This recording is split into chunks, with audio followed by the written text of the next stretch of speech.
Hi, Mark McNutt here, and this is the astrological update for for Sagittarian times. The Sun is in Sagittarius now, as I speak, on December 12th, and we're going to have a new moon and a solar eclipse on December 4th, the morning of December 14th, which is really exciting.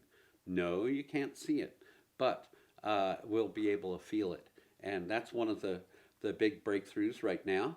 Second breakthrough I've been waiting all year for is Jupiter and Saturn have been moving into a close conjunction. You can see this one, and they've been moving toward a conjunction. And when that conjunction occurs, they're also going to both be moving into Aquarius. Saturn on the 17th of December and Jupiter on the 19th. And then they move into Aquarius together, which is a whole new paradigm. It's a whole new reshuffling of the deck. So, new moon, new beginnings, powerful new moon because it's a solar eclipse, followed by Jupiter conjunct Saturn moving into Aquarius. And then we have the solstice. And the solstice is a time of the light starts to renew, and it's a celebration of light renewing that is very necessary to our psyches at this time of year. But it's important to also embrace that we've been going through dark and troubled times, and to allow ourselves to emote and feel that, so that we can release through our tears and through our emotions, and then move into the new paradigm, which is just inviting us to play with it. And I'm looking forward to this. We're going to experience the long awaited, and believe me, I've been really looking forward to it, Jupiter conjunct Saturn, and Jupiter and Saturn both entering Aquarius all at the same time. They conjunct right now, finally, and we're talking close conjunction. You can see it in the sky. You can see them, merging closer and closer in proximity. Jupiter catching up with Saturn. And then when they catch up with each other and finally officially, according to the recount, conjunct, then what happens is they both move into Aquarius. Let's see if I get it right. Saturn on December 17th and Jupiter on December 19th. I've been looking forward to this all year, if not for a few years. So that's another one of the big headings. And before, no, I'll talk about that right now. So Saturn has to do with everything that is tried and true, the sense of grounding, the sense of familiarity, the sense of structure.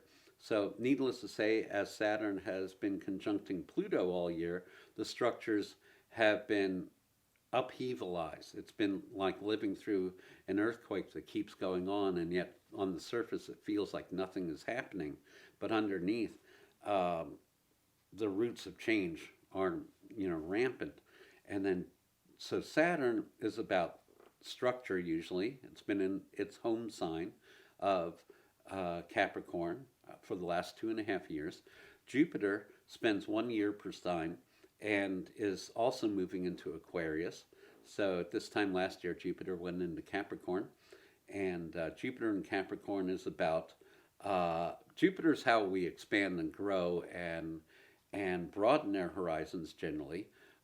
Jupiter in Capricorn has a constrictive element. It's sort of like, I really want to change the whole world, but I have to do this more fundamental kind of a thing, make sure, for example, my bills are paid, or, my ducks in a row, and make sure but it's also, Jupiter's also about honesty, about truth, about wisdom, and all this with the civil unrest, Black Lives Matter, and so forth, has been like a coming to bringing the truth to the forefront.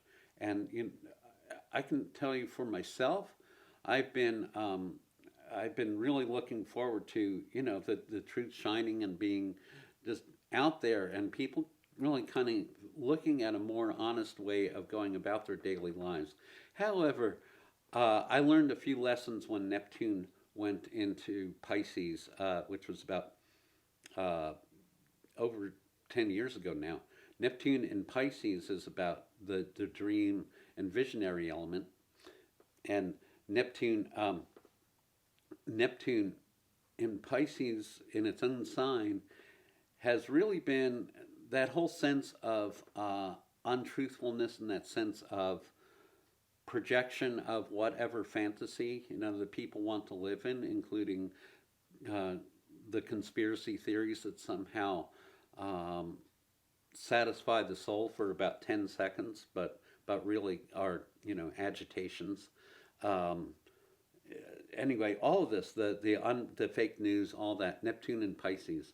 Um, this this particular lunation, it's Sun and Moon and Mercury in square with that Neptune and Pisces. So it's sort of like the I want to say regurgitation of truth. It's a there's a crossroads going on now, and the duality is really rampant. There is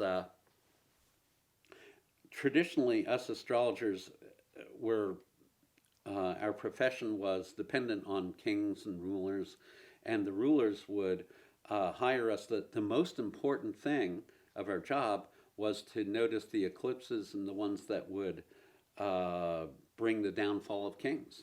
And so, in other words, it might be the king of Assyria, and you're in, say, Jordan or Egypt or whatever, and you're like, okay, that's cool. And then, if the king of the pharaoh or whatever had bad aspects, you would have to work with that, and so the eclipses usually bring the downfalls of kings.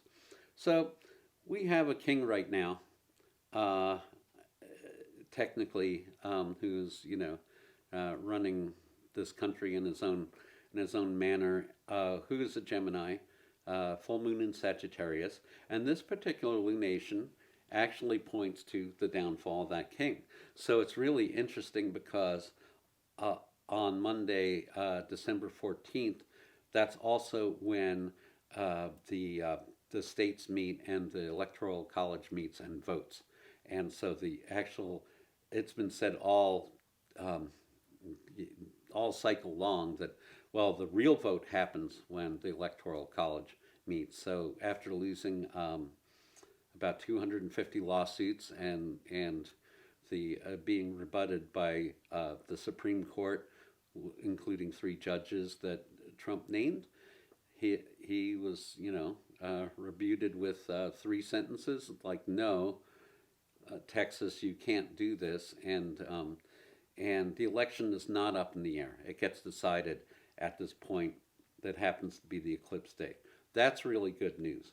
But of course, what we're going to experience is, the square with Neptune is going to be people not believing in any reality that they don't want to believe in. Uh, for an elder like myself, this has always been a head scratcher because it's like, what do you mean alternate facts? What do you mean, you know, uh, another reality of, and it boggles my mind. It could be a little, personal prejudice, but it boggles my mind and my Virgo moon how one can believe in non-reality. It's really important to have affirmations in our life, but it's important to focus on what's real and work with the real material, the numbers. And got it. And so with Neptune and Pisces, there's a temptation to go off the deep end in the fantasy realm. The other one we have to watch out for in our own dark sides is Mars still moving through Aries. Mars will square Pluto over the next few weeks, and finally, right after New Year's and right at, as the elections is decided in Georgia, Mars will move into Taurus, conjunct Uranus, and square Saturn and Jupiter. So I've been asked, about the election results, everything else.